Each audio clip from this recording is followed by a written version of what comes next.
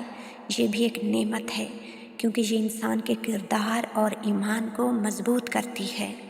اللہ تعالیٰ اپنے بندے کی دعا سننا اور اپنے بندے کی اپنے قریب آنے کی کوشش کو پسند کرتا ہے۔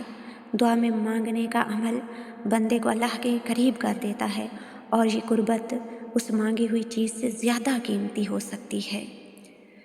اللہ بہتر وقت پر عطا کرتا ہے۔ ہو سکتا ہے جو چیز آپ مانگ رہے ہیں اس کا بہترین وقت ابھی نہ آیا ہو۔ بس اللہ کی حکمت پر بھروسہ رکھیں اور دعا کرتے رہیں، کیونکہ دعا کبھی ضائع نہیں جاتی۔ یہ آپ کے دل کو سکون دیتی ہے اور آپ کو اللہ سے جوڑے رکھتی ہے۔ یاد رکھیں، اللہ اپنے بندے کے لیے ہمیشہ بہترین فیصلہ کرتا ہے۔ دعا ہے پاک پروردگار سے کہ ہماری دعاؤں کو اخلاص کے ساتھ اپنے حضور قبول فرما، ہماری دعاؤں کو قبولیت کی معراج بخش دے اور ہمیں اپنی رضا اور قربت عطا فرما، ہمارے اعمال، نیتوں اور دلوں کو پاک کر دے اور ہمیں اپنے محبوب بندوں میں شامل فرما۔ آمین یا رب العالمین، آمین یا رب العالمین، آمین یا رب العالمین۔